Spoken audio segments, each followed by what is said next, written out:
What's up, you guys? Welcome to Walk the Line. We're talking UFC Tampa, which is the last event of the calendar year.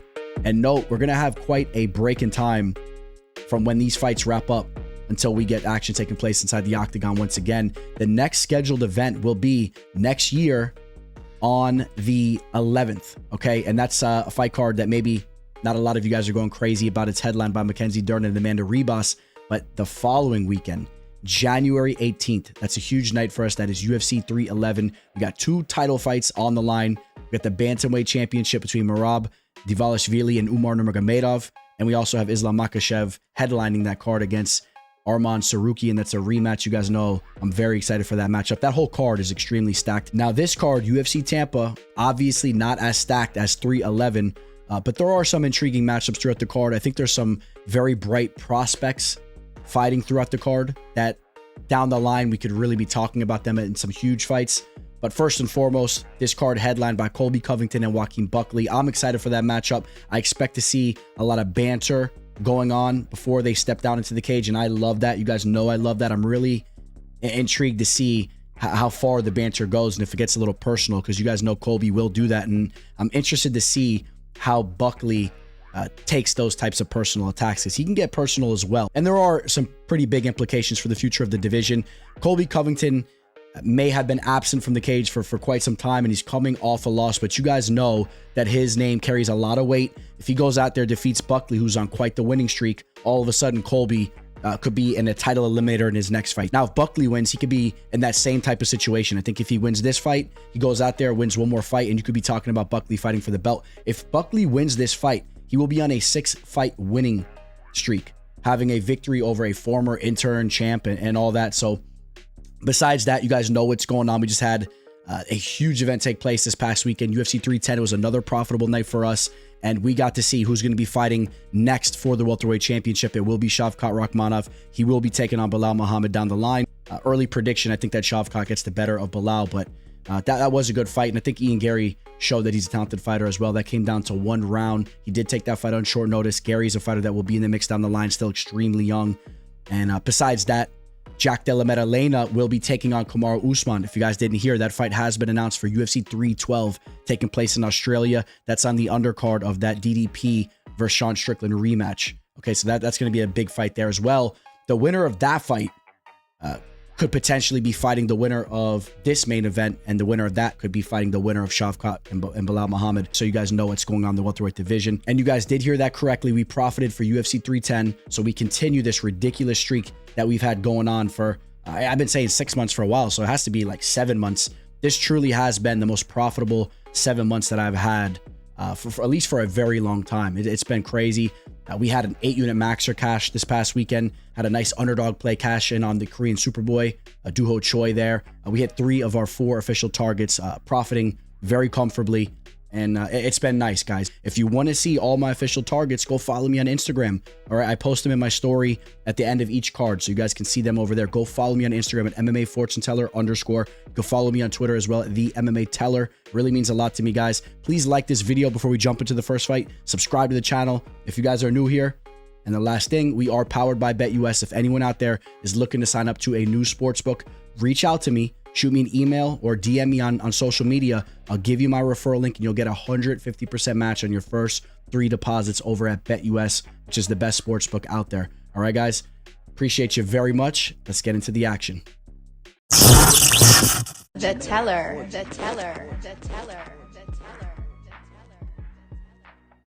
Kicking the card off, we have a women's strawweight bout between Josefine Knutsson and Piera Rodriguez. Knutsson, one of those fighters I was referring to when we're talking about young, promising talent fighting on this card. Her kickboxing, her striking overall is some of the better striking we've seen in all of women's mixed martial arts, not just in this division. And she's a very technical striker. She came into MMA with that kickboxing background. She had a fight on the road to UFC before getting an opportunity on Dana White's Contender Series and then eventually getting a contract. And now, since fighting in the UFC, she is 2-0. She's not finding a lot of finishes with her striking, but the volume that she's putting on the opposition and just the way that she's picking them apart, it's very impressive. It's going to be hard for a lot of women to go out there and outstrike her tit for tat Where she has holes in her game, obviously it's going to be with her grappling, with her takedown defense. I think right now, the best opportunity for P-Rod to win this fight is going to be for her to solidify takedowns. Maybe she could find a sub down there, but I wouldn't necessarily bank on that, especially for the fact that she has 0 subs throughout her pro career. Ironically, I believe she's a Brazilian Jiu-Jitsu black belt as well, which kind of makes that interesting. But make no mistake about it, she is a fighter that will spam takedowns nonstop. Throughout her UFC career in 4 fights, she has shot 31 takedowns, okay? And when you break down tape on her, you see that. It correlates right to the numbers. She's constantly spamming those takedowns. That could be a problem for Knutsson if she's not on her P's and Q's with her takedown defense. Now, with P-Rod looking to close that distance and looking to get those takedowns, I actually could see a lot of clinch work going on, which P-Rod spends a significant amount of time in the clinch as well. Knutsson's very sharp there. So even though I'm talking about her as this striker, this kickboxer, and we're worried about her takedown defense, understand that in the clinch, she's very technical. She'll land some nice elbows. And also, let me paint this picture properly, because even though I'm talking about Knutsson in the light of her being the fighter, we have to worry about her grappling, and she may be at a complete disadvantage there.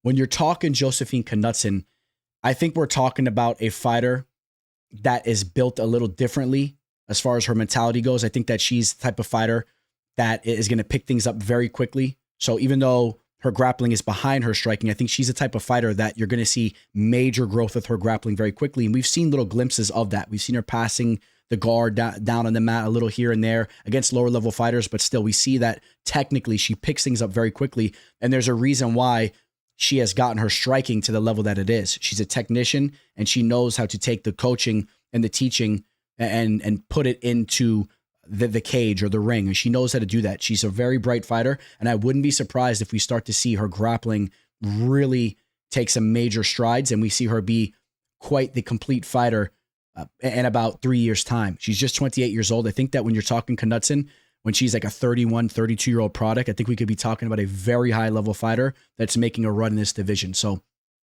time will tell, and we'll see how that unravels. But that's the X factor too. Don't just think that Piera Rodriguez has this major advantage there. We could also see Knutsson stuffing some of those takedowns and really gassing P-Rod out, and then Knutsson will really put it on her with the striking. No matter how you spin it, I think I'm clear here. I really like the potential that Knutsson has, and I think that she's the better fighter. You just have to be a little careful if she's not on point with her takedown defense, and there's just that potential she can be exposed at this point in her career with P-Rod being a fighter that's going to go down that avenue. She's going to continuously test her there. We'll see if Knutsson can pass the test. I will say that she will. I think that she does enough to win rounds convincingly. I think even if she's taken down, I think we could see her get up game sharpening up as well. She works back to her feet. And then even if she's on her feet for just a limited amount of time, I think that she'll be the fighter inflicting enough damage to even snag those rounds up. I got Knutsson winning via decision. This line opened up at -230. A little bipolar action here. Went to a -220, then dipped to a 240, and then it goes back to just where about it opened up, and now it's a -225, 230. And I'm interested to see which way this line trends. I think that even though a lot of us are high on Knutsson, I think that it won't get out of hand because people just are a little wary and they're a little worried about her being taken down because they know P-Rod's going to really threaten her there or really look to threaten her there. So people are going to be a little hesitant to slam this line. I don't think it gets out of hand. It probably will settle in right around where it is right now. We'll keep an eye on that. Even where it is, I would feel more comfortable siding with Knutsson as a -230 favorite. I just think that she's a very promising fighter, and I really see her getting the job done here. Not a crazy amount of value in the line, but if I'm picking a side, that's where I'm going. Up next in the bantamweight division, we have Davey Grant taking on Ramon Taveras. These fighters have some similarities going on, but there's also some stark contrast between the two. Davey Grant is a 12-time UFC veteran who's now 38 years old, while Ramon Taveras did get his hand raised in his UFC debut, but let's not forget there was major controversy with the decision. He got redemption against Siri City, who was the fighter he fought in his first fight on Dana White's Contender Series. There was controversy in that first fight as well.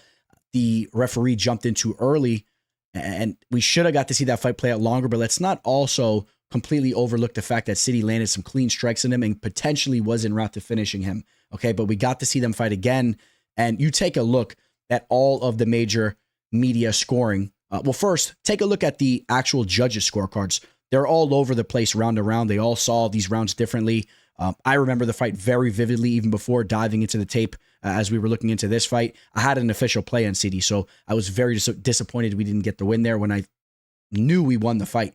You take a look at the major media scoring. Every single one of them had CD winning that fight 29-28. There was really no other way to see the fight. Okay, not one major media scored that fight for Taveras, highlighting once again how these judges just don't know what they're looking at times, and it can cost you money, and it could really hurt these fighters. Okay, but so just note that he should have came up a little short in that UFC debut fight. I think that Series City does some things very similar to Davey Grant. Okay, so the point I'm making there is that Davey Grant can kind of replicate some of the tactics that CD did in that fight, which is Grant is a little bit more of a proven overall striker, right? A fighter that could fight at range a little bit better. Taveras, to me, is a fighter that has solid boxing skills. He has heavy hands, as we saw in his redemption victory on Dana White's Contender Series where he knocked out Romeus. He has big power there. He has heavy hooks, okay? But his kicking game isn't completely proven at this point. I think that Davey Grant is a very underrated fighter. I think we all know that. You take a look at Davey Grant. Talk about robberies. He got absolutely robbed against Daniel Marcos in his last fight. And Daniel Marcos is a good fighter. Do I even need to pull up what the major media scoring was? Because just take my word for it. Everybody had Grant winning that fight. I had an official play on Marcos there, and we cashed. And I'll be the first to admit we should not have cashed. So it goes both ways at times, guys, right? Let's be honest. Before that, submitted Rafael Assunção, knocked out Luis Smoka. You take a look at his losses. They're against high-level fighters, even had a knockout victory against Jonathan Martinez back in 2021. He's been around for a while, and he really is an underrated fighter. He's the type of dude that's, even though he's 38 years old, you got to expect that he's going to bring his A game. He's a tough dude that's going to be fully prepared. Now, another X factor in this fight is although Grant is the 38-year-old veteran who you would think you may have more concerns with his durability, with him being up there in age, it's actually Taveras that you should be a little bit more worried about as far as if you were to see a fighter getting KO'd. Taveras is a fighter that has essentially been knocked out twice already in his limited amount of professional fights. He was knocked out by Edward Massey on the regional scene. We talked about that first fight against CD. Regardless if it was a premature stoppage, we saw him hurt and dropped in that fight there. Grant has underrated power. He's very unorthodox, and he comes from awkward angles, and he can touch Taveras' chin. And on the other hand, Grant is a fighter that we've still never seen KO'd. Okay, out of 20 professional fights, fighting high-level fighters as well, he's never been KO'd. So if we see a KO in this fight, I actually do think that it's more likely Grant is the fighter that lands it. But I will also say there is a realistic possibility that Taveras can get his own KO. Davey Grant is up there in age, and Taveras is a headhunter that possesses serious power. I'm hoping that Taveras can really put it together and fully dedicate himself to the fight game. I know that Uriah Faber has kept him shoulder to shoulder with him. If you don't know about Taveras' let's just call them distractions outside of the cage. Taveras is a dude, he lost his brother to gang violence. I grew up in Jacksonville, and you got people pulling up to his house, as you see in the video playing here. I mean, people pulling up to his house, going after him and whatnot. I feel that Taveras, I don't know if he's moved yet, but I would really hope that Taveras would move his family over to the West Coast, spend a lot of time with Uriah Faber, and just continuously refine his overall craft. And we know that Faber can really polish a fighter up. And following Taveras through his social media, you kind of see some signs of him being a fiery guy that just needs to be grounded, right? Like this past Dana White's Contender Series season, if you guys follow him, maybe some of you guys saw this, but he was posting some choice posts in his story after some of the Dana White's Contender Series episodes took place, kind of complaining about the fighters on the show not getting paid enough or not getting enough really money. I would say it was mostly money that he was complaining about, as he's one of those alum, right? So he was kind of looking at the fighters on the show as they were part of his team and just kind of feeling like they were disrespected and kind of used by the UFC. And I think that that's a very interesting way to go about just kicking your UFC career off, because you have a lot of potential. You don't want to rub those guys the wrong way, because you lose a fight here or there and then all of a sudden you're cut. So I know I saw his story one specific night and I was really scratching my head, and I was kind of hoping that he has some better guidance around him. And I know Uriah Faber is the type of dude that you want around you, and hopefully Faber's messaging him, telling him to take that stuff down. I just don't think it's the right time to be posting that type of stuff. You want to solidify yourself in the UFC first and foremost, get a nice little winning streak going. If you really want to complain about fighter pay and all that, and you want to talk about some of the things that you felt that were done wrong to you as you came through that show. I mean, I'm not telling you to hush it up, but you got to be careful going that route. Most likely you're going to be on the losing end of complaining about stuff like that, because the UFC will just dissipate you from their brand. And then we've seen recently that these other promotions just cannot cut it. You look at the PFL, who just absorbed Bellator's roster. There's rumors of the UFC now consuming the PFL, if you guys haven't heard.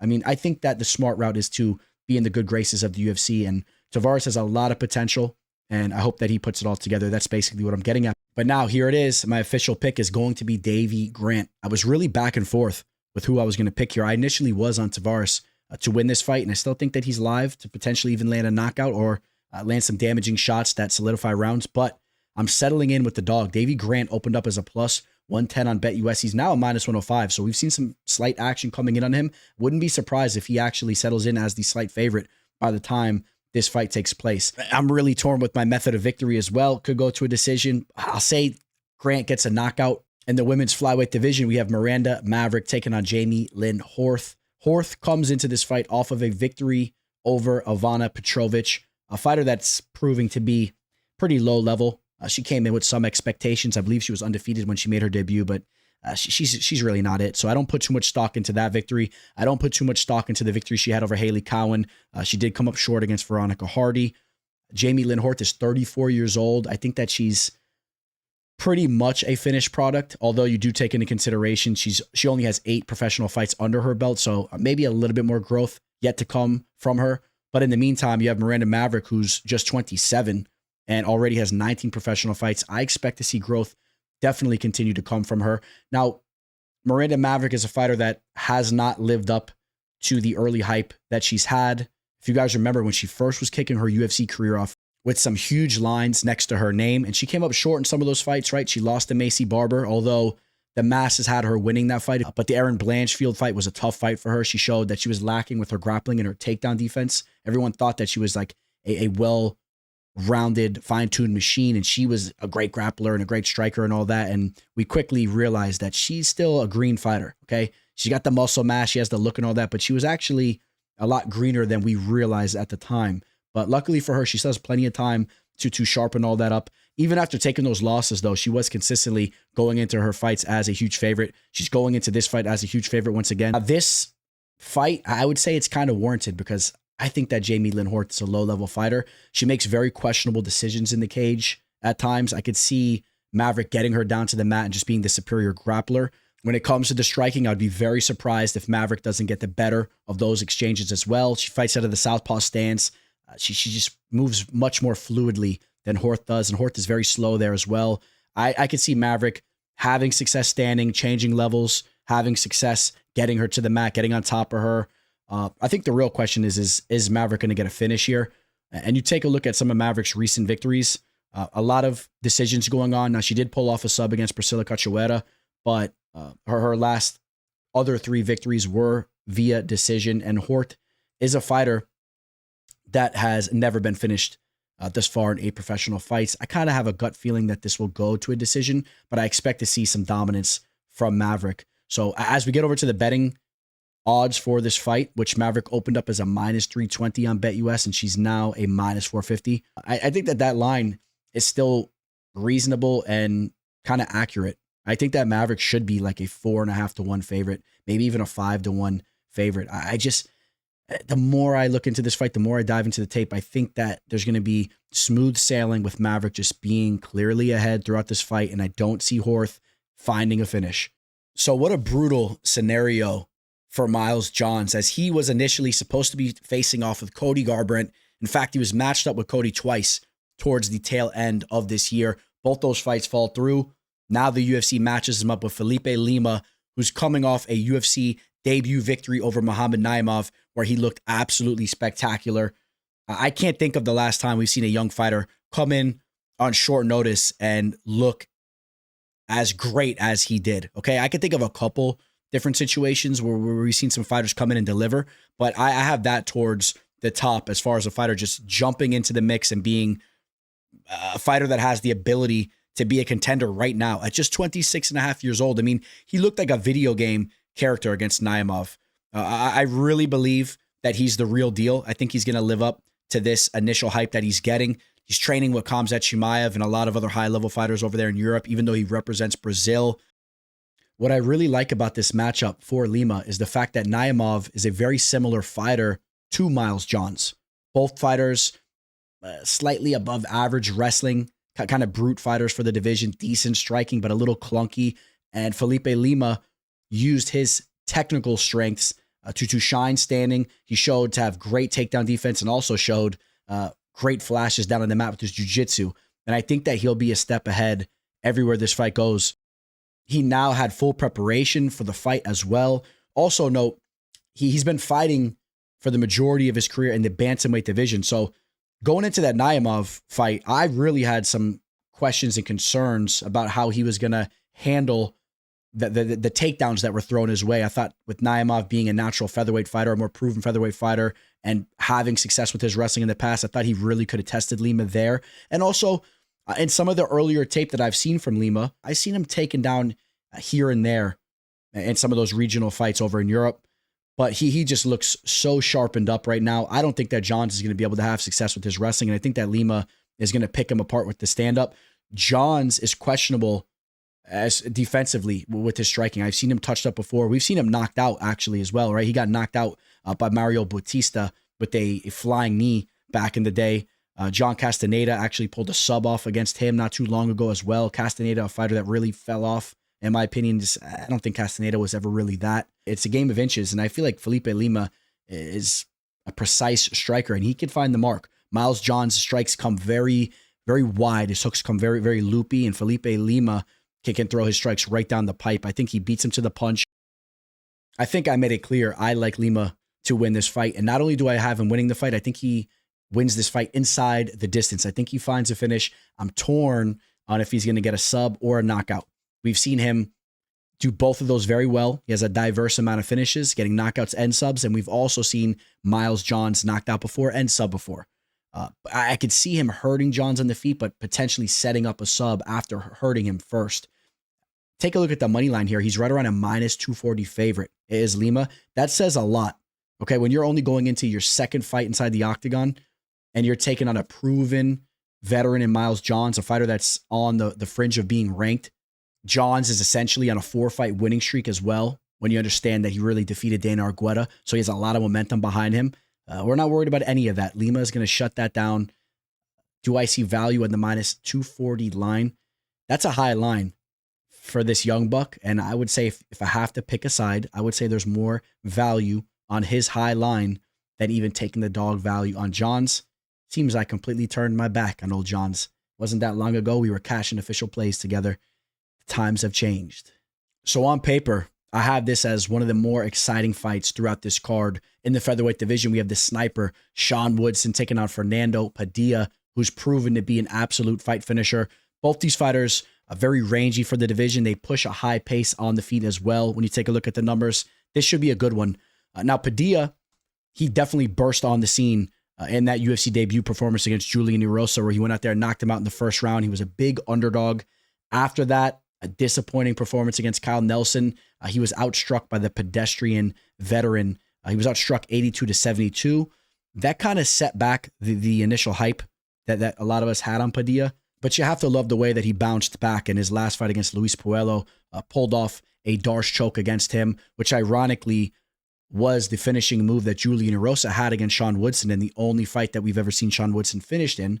Julian Erosa, a common opponent there. And although Luis Puello is a lower level fighter, it was just very good for Padilla to get back in the win column. He said he was mentally off for that Nelson fight. He's a young fighter. I kind of believe him there. I think that he will put it together and he will have a lengthy UFC career ahead of him. And not only will he have a lengthy UFC career ahead of him, I think he'll have a lot of finishes taking place inside the octagon. He's a fun fighter, and he really could become a household name when you're talking about those fighters that deliver and get fight bonuses and all that. I mean, that's the type of fighter that he is. Now, even though he's a major submission threat, you take a look at his 16 victories, 9 of them have come by way of sub. And even though Sean Woodson's one loss did come by way of sub, what I'm more worried about, if you're backing Sean Woodson, is actually if Padilla can really pressure him and look to use his striking. All right, that's what I'm worried about. If you remember, Woodson's fight against Luis Saldana, that was a fight that he was cracked early on and really hurt. He was able to weather through the storm, and then he took the last 2 rounds and was able to push that fight to a draw. But we've seen him have these little mental hiccups on the feet where he's tagged with some big strikes. And to me, I'm a little bit more worried about that in this matchup. I think that Woodson's takedown defense is very sound. He's so tall. He has these huge pogo sticks for limbs, and it's not easy to get him down to the mat. And I see the striking of Padilla as being more of a threat than him getting this fight down to the mat and being able to use those diverse submission attacks. I mean, it's possible he could do something like that as well, but I think he wants to replicate what he did against Rosa. He should look to cut the cage off, close the distance, and have some success there, because if you let Woodson just get into his flow state where he's kind of walking you down and doing his thing, he'll absolutely pick you apart. Okay, so I really think Padilla needs to be mentally prepared to go to war here, close the distance, and look to land some heavy strikes. What's also interesting is when you take a look at Woodson's UFC resume, when he's in there with fighters that are not as long and rangy as him, because you're not going to find many of those. When you look at some of the more rangy competition that he's been in there with, those fights tend to play out more competitively. We talked about the Arosa fight. A lot of people thought that Bruce Leroy, Alex Caceres, just defeated him in his last fight. You take a look at the major media scoring, the vast majority of them had Caceres winning that fight. Believe that fight card took place in St. Louis, maybe some hometown cooking there for Woodson. But again, we talked about the Arosa fight, the Caceres fight, Luis Saldana, also a more rangy fighter that was able to land a big strike early on in that fight. So you take note of that, because that's exactly what Padilla is. All in all, I'll say this. I'm very high in the boxing skills of Sean Woodson. He may not have that one shot type of striking, but if you're not able to go out there and take him down, which is proven to be very hard to do, and if you're not able to go out there and finish him and get that knockout, there's a very good chance that he's going to out-volume you. He's just going to push a crazy pace on you. And even though you got to like the number you see next to Padilla's name there, landing 6.48 strikes per minute, he doesn't have as long of a track record. Those numbers are a little bit more skewed. I mean, Sean Woodson's been doing this for a very long time compared to Padilla, and he's landing 5.58, and I think he's just a little bit more proven with his volume. And if this fight plays out to the final bell, I just see Woodson getting the better of those boxing exchanges. I mean, if Kyle Nelson just did what he did out there not too long ago, I really see Woodson being able to win a decision here, and that's where I'm going to go with my decision. I am going to pick Sean Woodson to win a decision. The majority of his victories have come by way of decision. 8 of his 12 victories have come by way of DEC, and that will be my official pick. Now let's go take a look at the betting line. Woodson opened up as a minus 170. He was a minus 164 there for a brief period in time. He's now minus 175. Not too much going on there. I would assume that line would stay right around that type of range. And do I love it? I don't think I love it. I worry a little bit, because when you're in there with a fighter like Padilla, who's just so unpredictable and is such a fight finisher, you got to be careful when you're chalking up those types of odds, because we very well could see a finish by way of Padilla here. So not an overwhelming amount of value there, but I like Sean Woodson to win a decision. In the lightweight division, we have 2 fighters that are looking to get a number next to their names. Drakkar Klose comes into this matchup on a 4-fight winning streak. Joel Alvarez, he's now 31 years old. He's starting to enter his prime, and he's just looking better than ever. We all used to look at Alvarez as a fighter that was, I wouldn't say strictly a submission artist, but that was his bread and butter. I mean, that's what he really did well. I mean, first off, take a look at his 21 victories. 10 of them have come by way of sub. 10 documented victories have come by way of sub. We have 7 unknown type of victories. Probably all those are subs. You guys know I always just assume whatever the unknown victories are the same as whatever the majority of their victories are. So, but I seriously bet a lot of those were all subs. But as of recently, even though he just has 4 knockouts, as of recently, his striking has really came around. He's coming off of that 3rd round TKO stoppage over Elvis Brenner, who was never finished up until that point in time, landed nasty knees on him, followed him down to the mat with the ground and pound. The victory that he had over Thiago Moises not too long ago, that was very impressive as well. Hit him with the elbows and the uppercuts, got the standing TKO on him. I mean, his striking's really coming around. But of course, if the fight goes down to the mat, I mean, he's really slick down there, as we saw against Mark Diakese, slapped on the Darce choke there. He has super long limbs. He's a great athlete. I think that he's a legitimate threat to this division. You take a look at some of the losses that he's had in the octagon, they're high-level losses, right? He was brutally finished by Arman Sarukian. Sarukian's going to be fighting for the belt here in a short period of time. And Sarukian is just a savage. You guys know I've been very high on him ever since he made his debut at 22 years old. I believe he was, and it just kept that fight so close against Islam Makhachev on short notice. That was crazy. Okay, so I don't really put him under the microscope so much for that loss. Now, he had a loss against Damir Ismagulov. That was his UFC debut. Damir Ismagulov has kind of dissipated from the octagon as of recently, but let's not forget, Damir is a very talented fighter, the American Top Team product there, and that was his UFC debut, and he's learned so much since that fight. I think that Joel Alvarez just has serious potential in this division, and I really like this matchup for him because, yes, Drakkar Klose does have decent power in his hands, and if you get caught up in a wild type of affair with him, yeah, he can hurt you. Don't forget, before he was knocked out by Beneil Dariush, he was actually almost en route to finishing Beneil Dariush. He landed big strikes early on in that fight.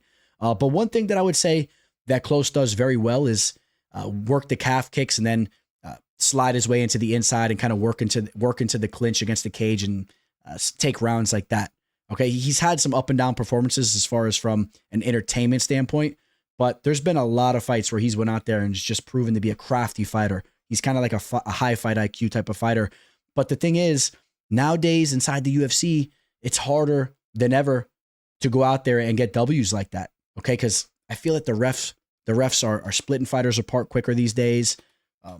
If it goes to the judges' scorecards, you're not really going to win rounds just holding an opponent against the cage if you're not landing any damage. If they break off for a little bit and land a couple big strikes, they're going to snag those rounds from you.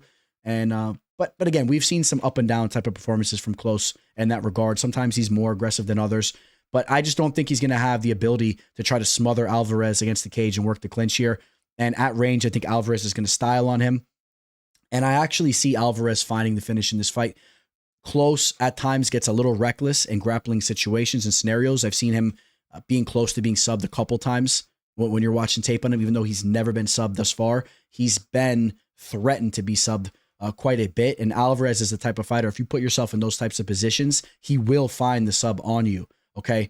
I'm going to say that Alvarez finds a finish in this fight.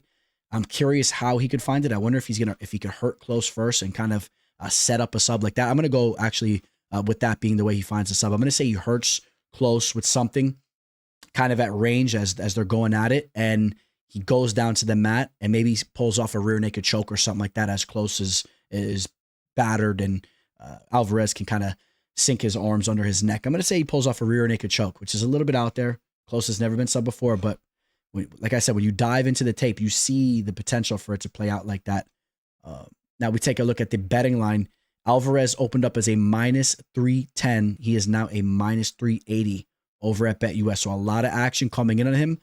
And I understand completely why it's coming in like that. Now, is it starting to get to a point where you're really pushing it? Because you still have to put a little bit of respect on Klose's name. He's a game fighter that typically gets his hand raised. So for him to be a massive underdog like this, is it a little bit disrespectful? I mean, you could find Klose as high as a plus 280 right now, almost a plus 300 on some of these books. He's almost a 3-1 dog. It's getting to a point where the value is going to be on the dog and Klose here, but I'm going to stick with my gut.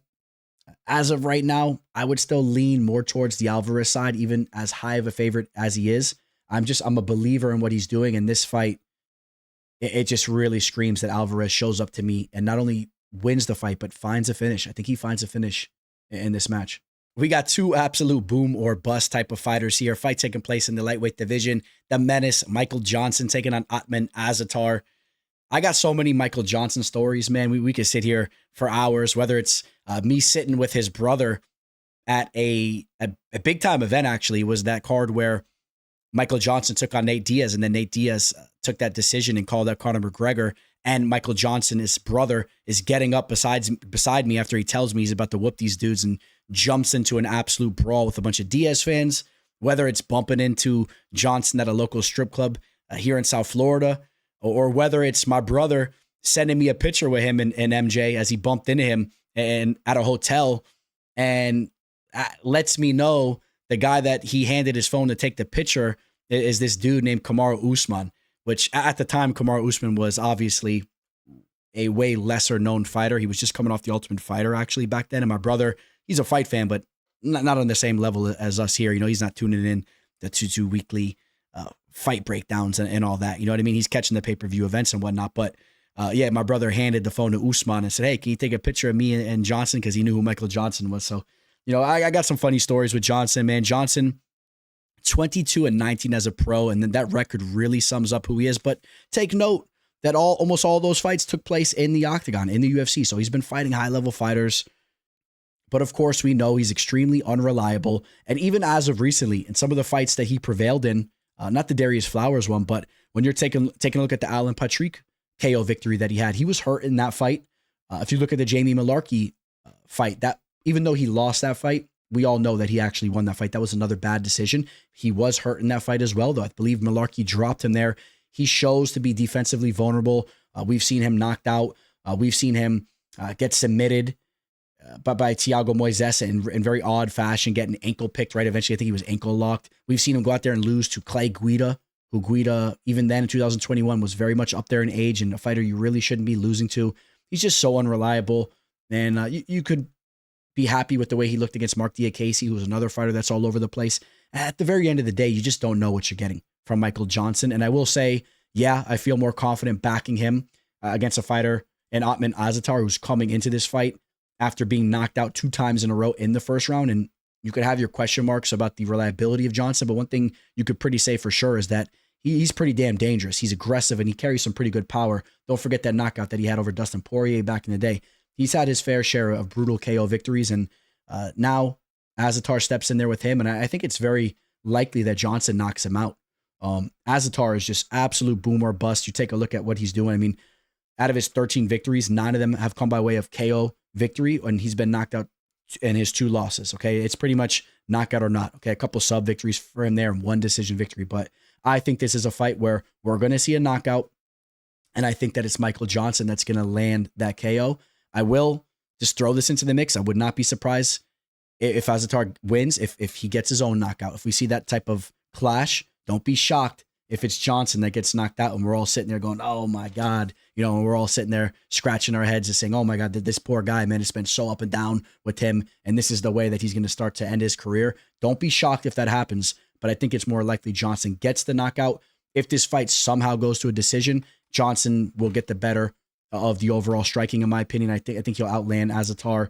He can be a very technical fighter. When he slows it down, I mean, he's gotten in some real solid training with Henry Hoof throughout the years. He trains with a lot of high-level fighters. He's over there at Killclef FC, surrounds himself with a bunch of great fighters, and some of those fighters are fighting on this card. They've been preparing together, and I will take Johnson to get the knockout. Let's take a look at the betting line. Johnson is currently a minus 175, 170 on BetUS. So he is the favorite. He opened up as a minus 200 and even touched as high as a minus 230. That's a little ridiculous for my liking. As the line dips down, it may get into range where you could have some fun with it. I would like Johnson as like a minus 150. I think there'd be some value on a line like that, but we're not quite there yet. But give me Michael Johnson to get that knockout. Hey guys, real quick, I just wanted to say thank you for tuning in to the show. Without you guys, I wouldn't be able to do this. So it really means a lot to me. I also just want to say, if you can like this video and subscribe, it will really help me take this channel to the next level. So it would mean the world to me, guys. Thank you so much. Also, if anyone's looking to sign up to a new sportsbook, as I said, reach out to me. I'll get you that referral to BetUS. And if anybody wants to work with me for my official plays, reach out to me. I'll give you further information on that as well. Back to the show.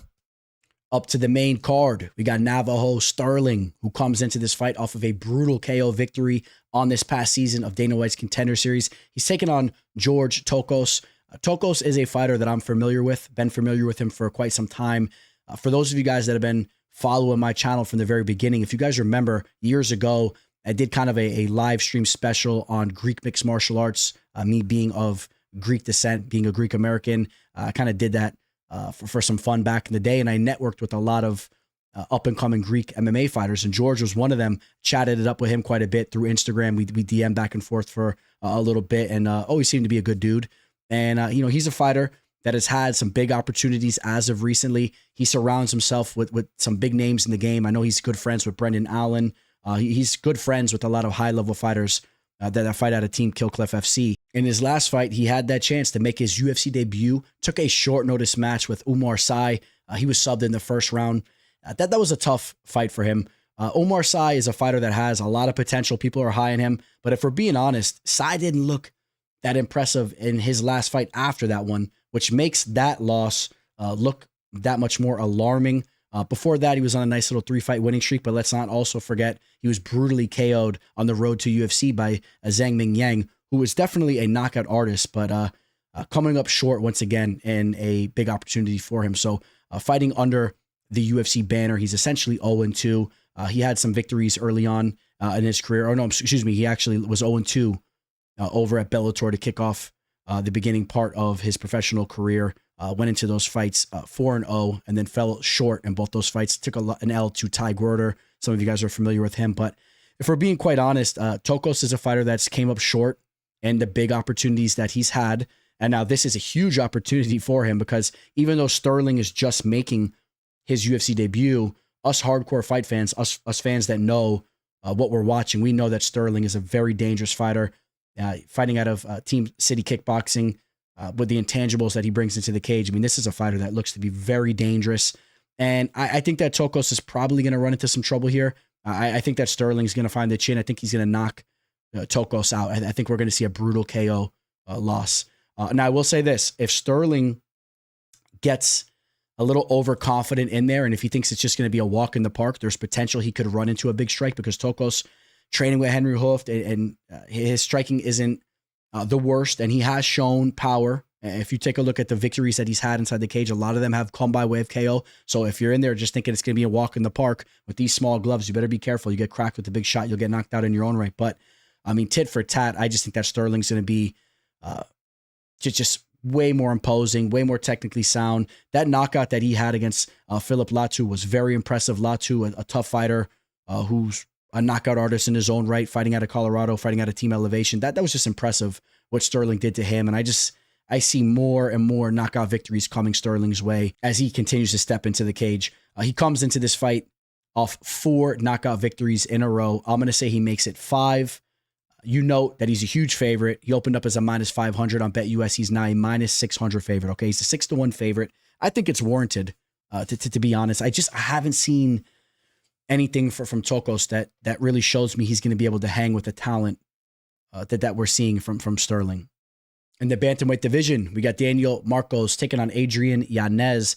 Yanez, a fighter that we had the pleasure to chat it up with for quite a bit. Sat on the mic with him for about an hour. One of my old MMA live discussion episodes. At the time, he was just coming off of his Dana White's Contender Series a knockout victory where he got the UFC contract. He got that knockout in just 39 seconds over Brady Huang. He then went on to kick his UFC career off, going 5-0. There was a lot of hype behind him. We know that he's one of the more dangerous offensive boxers out there. I think that his offensive striking is very dangerous. But I thought there was glimpses of his striking defense being kind of lower level even through those victories. And that led up to him eventually taking 2 knockout losses in a row, or a knockout and a TKO loss. The Jonathan Martinez finish was due to him taking so much damage on his legs, which I also kind of saw coming because he has a very boxing-oriented type of attack, and he's very heavy on that lead leg. And Jonathan Martinez is one of the better leg kickers in the game. So it worked out exactly like I thought that it would. We cashed an official play there. The Rob Font fight, in a firefight, he got caught with some big shots and he was hurt. But just note that even in that 5-fight winning streak, he took damage in some of those fights as well. Randy Costa did a lot of damage to him in the first round. The Davey Grant fight played out pretty closely, specifically early on in that fight. And speaking of Davey Grant, we kind of mentioned this earlier, but Davey Grant should have been the first fighter to hand Daniel Marcos a loss. He's still 16-0. I guess you can call it 17-0 because the no contest should have been a victory for Marcos. That was that fight against Kuling Ayori where Ayori kind of took the chicken's way out, but he was losing that fight convincingly. But the Davey Grant fight, Grant, he outstruck him throughout that fight. So that's something to keep an eye on, but I really like the way that he bounced back in his last 2 fights. He's looking to put it all together. The main thing that sticks out to me in this matchup, even if I felt that Adrian Yanez has better firepower and will be a little bit better offensively, it still doesn't compare to the potential of Adrian Yanez's chin not holding up. I think Marcos is a much more durable fighter, a much more defensively sound fighter. And I think that will outweigh the difference of Yanez even being a more dangerous offensive fighter. You take a look at the numbers here. Yanez landing 6.51 strikes per minute. He's very aggressive. Marcos landing 5.94. So he'll meet him there quite a bit. But take a look at the defensive numbers. You got just a nice flat 4 next to Marcos with a 5.75 next to Yanez's name. I'm worried about the defensive skills of Yanez. I got Marcos getting that early KO. Let's take a look at the betting odds. Marcos is the favorite here. Another minus 170 line that we're seeing on this card. He opened up as a minus 150. The thing is, you got to be a little bit careful because if Yanez does hold up, if he's able to avoid being KO'd, offensively, he can outstrike Marcos. I do believe that if this fight goes to a decision, we can see Marcos be outlanded and lose a decision there, while we also can see Marcos be knocked out. But the main way that I see this fight going, the most likely scenario, I'm actually going to say, is Marcos getting a knockout here. Dustin Jacoby takes on Vitor Petrino in the light heavyweight division. Both these fighters come in very hungry as they both come in off of a loss. Dustin Jacoby losing 4 of his last 5 fights, if you want to count that split decision L against Khalil Roundtree, which I thought that he did win. But besides that, 3 of his last 4 have been tough, and we'll talk more about those in a second. But Vitor Petrino also coming in off a tough outing where he made a rookie mistake sticking his neck in there against Anthony Smith, getting caught in that guillotine choke. We all know if he didn't make that early mistake, how that fight was going to go. He was going to break Anthony Smith down and get a TKO stoppage. Definitely ruined some of your guys' parlays out there. That was a tough one, but a great learning experience for the young fighter who's just 27 years old. And before making that mistake, I really have liked what I've seen from him, because on Dana White's Contender Series, he went out there, landed an early, brutal knockout against Rodolfo Bellato, who's also proving to be a solid UFC caliber fighter. Okay, so he showcased that power. We've seen him showcase that power all throughout the beginning parts of his professional resume. But since then, he showed that he can go the distance. Like in his UFC debut against Anton Turkalj, went to a decision there. I thought that the cardio looked pretty well later in that fight. And he also showed that he has grappling abilities, because Anton is not a slouch there. And there was some solid scramblings going on. He submits Marcin Prachnio after that, showing submission ability. Once again, showing he can knock you out in the next fight against Modestas Bukauskas, getting the knockout in the second round. Goes to a decision with Tyson Pedro, all before making that blatant error against Anthony Smith. But I think this is a perfect bounce back opportunity for him, because Jacoby is now 36 years old and the durability is looking worse than ever, coming off that horrible Dominic Reyes outing where he was brutally KO'd in the first round. And then before that, in a fight against Alonzo Menefield where he's up every round, but then gets tagged with a big shot and gets dropped or brutally hurt each round and blows the round. I mean, how is he going to hold up against the rocket launcher and Petrino? I feel Petrino is going to touch that chin and he's going to get finished. That's where I'm going with this. I'll cut to the chase here. I think Vitor Petrino is going to knock Jacoby out. Petrino doesn't have to worry about the grappling threat of Jacoby. I will say this, though. This is a light heavyweight fight, and Jacoby is a dangerous fighter. There's potential that he could crack Petrino with his own striking and get a knockout. I mean, 2 big boys throwing down 2 high-level strikers. Either fighter can get that knockout, but I think it's much more likely that we see the younger Petrino getting the KO. And if we see anything happen with the grappling, I think that it's actually Petrino that has success there, although I wouldn't really bank on that. Jacoby is pretty solid at stuffing takedowns, and if you're even able to kind of get him down there for a minute, he'll bounce right back up to his feet. If you guys remember how that Ian Cutelaba fight went, weathered the storm early on and really took over that fight. I don't really see that being too much of an issue. I think this is probably a fight where they duke it out and Petrino lands something big that shakes this fight up. I'm going to say Petrino gets an early knockout. Let's go with the first or second round KO. Petrino right now is a minus 310 favorite, opened up as a minus 250. I do not see value on that line. I think that the value is on the underdog here. That line's just a little bit too steep for me. Jacoby's a dangerous fighter. Not too long ago, I had him as one of the better light heavyweight fighters in this division.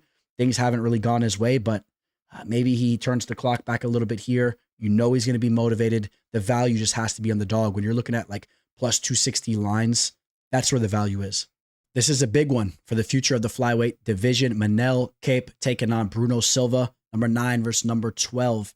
They're a little bit towards the back of the ranking list, but we all know that Manel Kape is one of the dark horses of this division. He's coming off a very awkward fight against Muhammad Mokaev, but let's not forget, right, he broke his toes early on in that fight. He was handicapped essentially, right? And he still was stuffing takedowns from Mokaev, but it was really hard for him to let his striking go.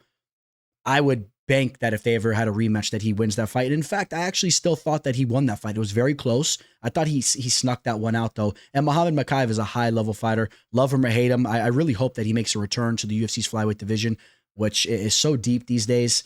But Manel is lightning quick. He's very well-rounded.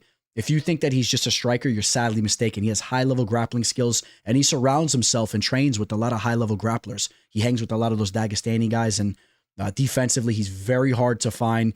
Bruno Silva, he's also a fighter that I've been high on for quite some time.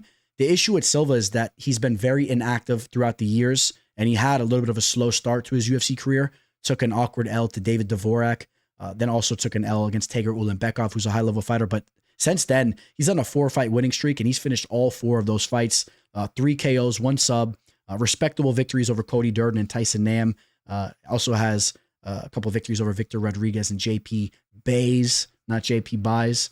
But, I mean, listen, ever since Bruno Silva has been surrounding himself with Henry Cejudo, he's been shoulder to shoulder with Henry Cejudo for quite some time. He's one of the main training partners that Cejudo has. I think that Bruno Silva has taken his game to another level.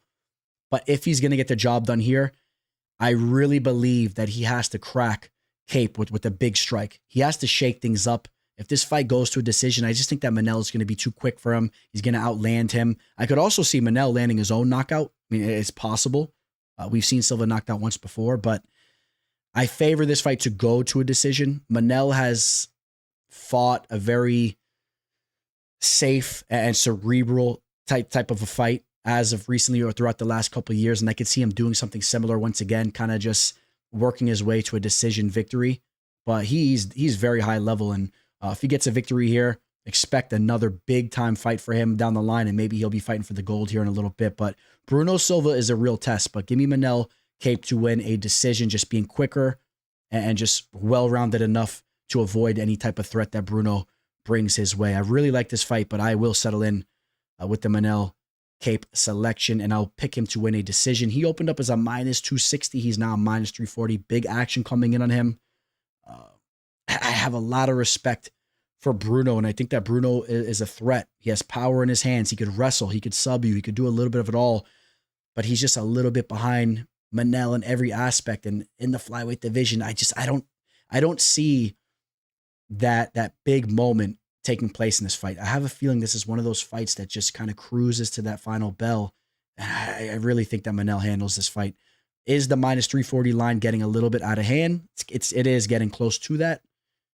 But I don't want to steer any of you guys the wrong way. I think that Manel Kape wins this fight via unanimous decision. In the co-main event, we got the SoCal product, Cub Swanson. He's been around forever. You guys know I've been following his career way back from the WEC days. He's had such a successful UFC career as well. He's taken on Billy Q, a fighter that has really carved a name out for himself as being a fighter that delivers from an entertainment standpoint. He really goes out there, gives it his all, ends up in a lot of wars. Now, he fights out of Tampa, so you would expect that he would have some type of hometown edge in this fight. We'll see about that, even though Cub Swanson gets a lot of love as well, right? So it's hard to say there. Cub Swanson, 41 years old, still looks to be in great shape when he steps into the octagon. He's coming off some of the more impressive victories or impressive fights that he's had throughout his UFC career. The Andre Fili fight was very close. That fight did go to a split decision. Some people thought that he won that fight. I thought that he looked pretty impressive out there. Before that, went out there and had a unanimous decision over Hakeem Dawodu, who's a dangerous striker, right? That was a big fight for him. And prior to that, a lot of ups and downs. Had a victory against Crone Gracie in Tampa. Crone Gracie getting a lot of heat. I wonder if you guys are following me on IG, checking out my Sunday dump memes. I had a good one about him there. Let me know if you guys are following me on IG and if you guys are catching my Sunday dump. That's where I throw together about 10 funny memes about the card that took place prior, and I had a good one for Crone Gracie. But that fight took place in Tampa. So Cub Swanson has fought in Tampa before, and it's gone very well for him. He dominated Gracie in that fight, but in retrospect, we now know not to put too much stock into that victory, right? At the time, Gracie was really hyped up, and that was like a solid W for him. But looking back, it's just Kron Gracie. He's not a complete mixed martial artist. He shouldn't be fighting in the UFC. But I'll put a little bit of merit into the victory he had over Darren Elkins, who's very hard to finish. Hit him with the nasty wheel kick, finished him up there in the first round. Cub Swanson is a silky, smooth boxer. And even though he's the 41-year-old, I feel like it's Billy Q who has been looking pretty old and stiff when he's in the cage. Yeah, he's very tough.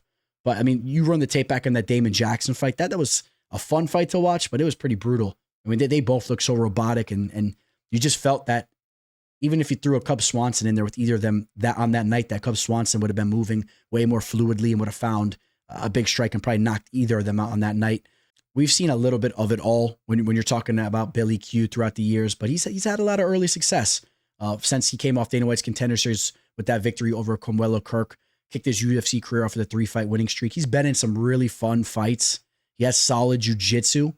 Maybe that's the route that he goes here, but I think Cub Swanson is a Brazilian jiu-jitsu black belt as well. So I don't think that he's just a slouch there. All in all, what stands out to me is the fluidity of Cub Swanson's boxing and striking, even now with him being 41 years old. And I think that if he can create space and manage his distance well, I think that he outstrikes Billy Q in this fight. And you take a look at the numbers, they're crazy. Pointing as Billy Q is a very entertaining fighter. Check this out, 7.36 strikes landed per minute throughout a lengthy UFC career, also absorbing 5.57, though. That's a very high number. Swanson landing 4.67 while only absorbing 3.86. This is a fun fight, man. I'm going with Cubby. I'm taking Cub Swanson to get the job done. I don't know if he's going to find a knockout in there. It's possible, but I do believe that he will be landing the cleaner strikes throughout this fight, and he will get his hand raised. He is the underdog. Swanson opened up as a plus 125, touched as high as a plus 130. A little bit of up and down action here, went down to a plus 118. He's the dog, though, and I think that the value is on the dog in this spot. So give me Cubby to get the job done. And I will say the knockout's live, man. I'm going to say he gets a TKO stoppage. And that takes us to the main event. Colby Covington, the number 6th ranked welterweight, taking on number 9, Joaquin Buckley. Buckley has been wreaking havoc inside the octagon, coming off that knockout victory over Stephen Thompson. Now, he was losing that fight, right? He was getting outpointed before finding that 3rd round KO. Before that, victories over Nursultan Rozaboya, Vicente Luque, which the Luque one, man, it's so awkward. I don't know how to look at that fight because Luque just looked great in his bounce back victory, right? Just the other day. But I don't know, man. Luque didn't really seem to show up for that fight. I don't know how much merit and how much credit I want to give Buckley for that victory because Luque just wasn't moving normal in there. So I don't know how to look at that there. Besides that, he knocked out Andre Fiallo, but Fiallo's getting knocked out by everybody. Alex Morono, he's not on that level, right? He's just a crafty veteran. But when you're talking about a Colby Covington compared to an Alex Morono, I mean, there's really a major difference in level of skill set there. Okay, so let's not also forget that Buckley has taken his fair share of tough losses. The Chris Curtis knockout loss, he was knocked out by Alessio De Chirico back in the day, was knocked out by Kevin Holland back in the day. And then even then, if you look at his victories, a lot of lower level victories. Yeah, now the Impa victory was a huge one. Impa, first off, not only was that one of the most spectacular KOs that we've ever seen, but Impa has proven to be one of the better fighters in the world. Okay, so that one really stands out to me. But besides that, I'm not crazy about the level of competition. And that's what worries me because Colby Covington, when he's hitting on all cylinders, whether you love him or hate him, he's one of the highest level welterweight fighters that we've ever seen perform in the octagon. When you talk about Covington versus Kamaru Usman, when you take a look at those fights, I truly believe that was one of the times we've seen the highest level of competition taking place in a championship fight. Kamaru Usman at his peak versus Covington at his peak. And I don't know how far over the hill Covington is. I know he didn't look that good against Leon Edwards, but you have to note Leon Edwards is a phenomenal fighter that is a younger fighter, more in his prime. He's looking spectacular. And Covington was coming into that fight off a very long layoff. He was very hesitant. I wouldn't be surprised if you see Covington back on his P's and Q's for this fight. And there's an avenue to victory for him in a multitude of ways. If this fight goes to a decision and it's a striking affair, do not be surprised if it's Covington that's getting the better of the striking exchanges just based on volume. Okay. If we see a knockout, I'm favoring Buckley to crack Covington with the big shot and finish him up, which we've seen Covington dropped a little bit here and there, right? Ottman dropped him. He got the finish late in that fight. It was a little bit controversial, but finished him up in the 5th round. Mark Goddard stopping in right away. But Buckley has fight-ending ability. If we see a knockout here, I think it would be by way of Buckley knocking Covington out. But believe it or not, it's not out of the realm that Covington gets his own KO/TKO, because Buckley's a fighter that's been knocked out in 4 of his 6 losses. And this is the fight game, man. Small gloves. If there's a high pace to this fight, maybe Covington touches him up with the shot. But you do have to know, Covington with just 4 KOs out of his 17 victories. I do believe it's more likely for sure that Buckley's the fighter getting the knockout. But you have to have some question marks about the durability of Buckley. You cannot just sweep under the rug all those times that he's been knocked out. You can't do it. But if it goes to the judges' scorecards, the volume of Covington can get him a W there. And then what about the wrestling exchanges? What about in the grappling type of exchanges? Buckley has shown some real growth there. His wrestling has gotten better and better. We've seen him actually out wrestle fighters that have decently high level skills there, like an Albert Durov. But Covington is a step above anything that we've seen there. And you have to believe that if this is a fight where you see a high pace with scrambles and wrestling exchanges, that Covington, the former D1 wrestler, is going to get the better of those exchanges. And what I think is going to happen here is I think that we're going to see a much better version of Covington compared to the last time that we just saw him out there. I think that with that long layoff, with all the issues he had, getting cracked by Masvidal in the face, getting blindsided there, outside the club and all that, I think that his head was really messed up. I truly believe that. And I think that he's going to be more prepared for this fight. And although my gut was initially telling me that Buckley's going to get the better of him and KO him, that's the way to go. I think Covington's going to show up. This is going to be a competitive fight. And I think that the value is on Colby Covington, which he is a big time underdog. He's a plus 215 underdog. A lot of value on that line, in my opinion. I truly believe that. Now, if Covington is just as hesitant in this fight as he was in his last fight, it's going to be brutal, but I don't expect that to be the case. And remember, towards the end of that Edwards fight, he's finally started to pick the pace up. He was getting his head back on his shoulders. And that's what I'm talking about when I'm saying he wasn't ready to go when that first bell rung. He started to get his feet wet as the fight went on. If he does that from the get-go here, if he avoids being KO'd, changes levels, and keeps up that high pace with his striking, he can win this fight. I'm going to say Colby Covington wins a decision victory in the main event.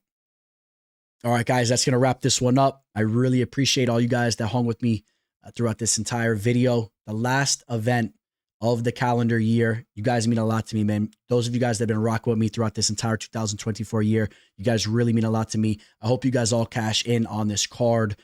Got to leave you with some parting words. I'll keep it simple, guys. We're going to have a big break in between fights from this card up to the next one. Make sure you guys have a nice balanced lifestyle. Make sure you guys are staying healthy out there, keeping up with your activities and your passions. Of course, we love watching our fights, betting on fights and all that, but make sure you have some other healthy passions and you stay healthy and you keep a good balance with your family and your health and all that. I hope you guys all have a great end to your year. A Merry Christmas to you, a Happy New Year. And I just wish you guys all the blessings in the world. And you guys know you'll see me on the mic here before you know. We'll probably get a prop video in for this card as well. So I'll be back on the mic here shortly. And then I'll be diving into the tape for the cards that are set to take place for the beginning of 2025. Appreciate you guys so much. Please hit that like button on your way out. Subscribe. Signing out. Teller. The teller. The teller. The teller.